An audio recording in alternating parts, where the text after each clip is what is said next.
हाँ जी, नमस्कार। आज मैं एक बार फिर हाजिर हूँ who will be next MLA of Bihar कार्यक्रम के तहत। एक सबसे इम्पोर्टेंट जो है बीजेपी के लिए रही है, ये किशनगंज डिस्ट्रिक्ट के लोकसभा और उसके विधानसभा की सीटें जो आज तक दो ऐसे सीटें हैं विधानसभा की जहाँ पर बीजेपी कभी जीती नहीं है। और पहले तो ये बता दें कि मैं इस कार्यक्रम में कि किशनगंज और जो भी अ, किशनगंज के अलावा जो और दूसरे कार्यक्रम दूसरे वीडियो में जब हम चला रहे हैं तो जातीय इक्वेशन क्या है किसी भी डिस्ट्रिक्ट का, उसके बारे में चर्चा करते हैं। वहाँ पार्टी कौन सा लड़ रही है और उसका इतिहास क्या रहा है, पॉलिटिकल हिस्ट्री क्या रही है, ये भी देखते हैं। और पार्टी वाइज इक्वेशन तो आपको बताएं कि देखते हैं, जातीय इक्वेशन भी देखते हैं। और 2024 में जो भी इलेक्शन हुए थे उसके भी रिजल्ट देखेंगे और 2024 में उसी के अनुरूप संभावना को भी बताएंगे। ये किशनगंज लोकसभा की सीट, जब लोकसभा की सीट की बात होती है तो यहाँ पर आज तक अ, मुस्लिम कैंडिडेट ही जीते हैं। एमपी जो बने यहाँ से मुस्लिम कैंडिडेट ही बने हैं। सो ये बहुत आपको समझने की बात है कि यहाँ पर मुस्लिम का डोमिनेंस रहा है, यानी पॉपुलेशन अच्छे खासे हैं मुस्लिम का। सो हम किशनगंज के 4 विधानसभा की सीटों के बारे में बात करेंगे, यानी एमएलए सीटों के बारे में बात करेंगे। तो पहला है बहादुरगंज, दूसरा है ठाकुरगंज, तीसरा है किशनगंज और चौथा है कोचाधामन। ये 4 सीटें हैं। तो पहले हम बात करते हैं बहादुरगंज की। बहादुरगंज में 2000 से लेकर के 2015 तक आईएनसी का, यानी इंडियन नेशनल कांग्रेस का दबदबा रहा है। यहाँ से कैंडिडेट उनके ही जीतते आए हैं विधानसभा में बहादुरगंज से। और 2020 के जो विधानसभा के इलेक्शन हुए थे उसमें से AIMIM अलग, यानी जो यसदुद्दीन ओवैसी का जो पार्टी है AIMIM, उसके तरफ से लड़े थे अंजार नईमी, जो 49% वोट शेयर के साथ जीते थे।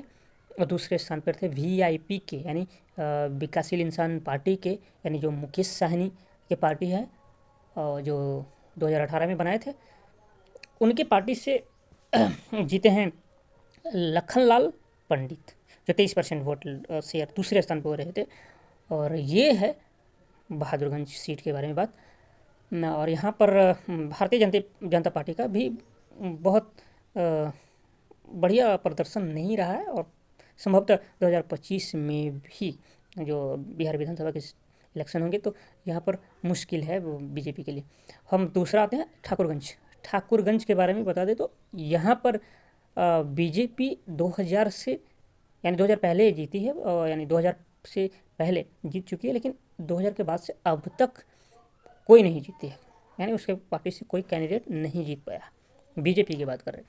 और पिछले बार यानी 2020 में यहाँ से आरजेडी के कैंडिडेट सऊद आलम थे, जो कि 41% वोट के साथ जीते थे। दूसरे स्थान पर थे गोपाल अग्रवाल, जो 29% वोट, जो उस समय जेडीयू का और बीजेपी का गठबंधन था, जेडीयू से ये लड़े थे गोपाल अग्रवाल। तो यहाँ पर भी दबदबा है खास करके आरजेडी का, और हम आरजेडी आईएनसी का कह सकते हैं, और जेडीयू पहले भी। तो बीजेपी के लिए यहाँ पर सीट नहीं रही है 2000 के बाद से। हम तीसरा आते हैं किशनगंज विधानसभा की सीट पर। आपको बताए किशनगंज विधानसभा की सीट पर आज तक बीजेपी नहीं जीती है, आज तक बीजेपी नहीं जीती है। और जब 2020 का जो हुआ था विधानसभा की इलेक्शन, तो यहाँ पर बीजेपी के कैंडिडेट 33% वोट, जो स्वीटी सिंह है, 33% वोट लाई थी। और आईएनसी के कैंडिडेट 34% वोट लाए थे। उनका नाम था इजहारुल, शायद इजहारुल हुसैन नाम था। इजहारुल हुसैन 34% वोट के साथ, और इसका वोट मार्जिन था 1400 अब लमसम 1400 का मार्जिन था, और जो कि यहाँ से बीजेपी बहुत कोशिश की है, यहाँ से जीतने की बहुत कोशिश की है, पर आज तक कभी जीती नहीं है बीजेपी। किशनगंज की बात कर रहे थे हम। अब हम नेक्स्ट बात करेंगे कोचाधामन, जो कि डिलिमिटेशन के बाद अस्तित्व में आया था ये कंस्टिट्यूंसी, यानी कोचाधामन। तो 2010 में पहला चुनाव हुआ था।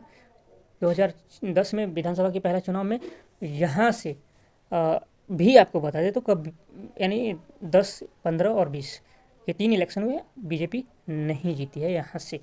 और यहाँ से इजहार इजहार आसिफ इजहार आसिफ यहाँ से जीते हैं, AIMIM के कैंडिडेट, यानी पतंग छाप, यानी असदुद्दीन ओवैसी की पार्टी, जो 49% वोट शेयर लाए थे।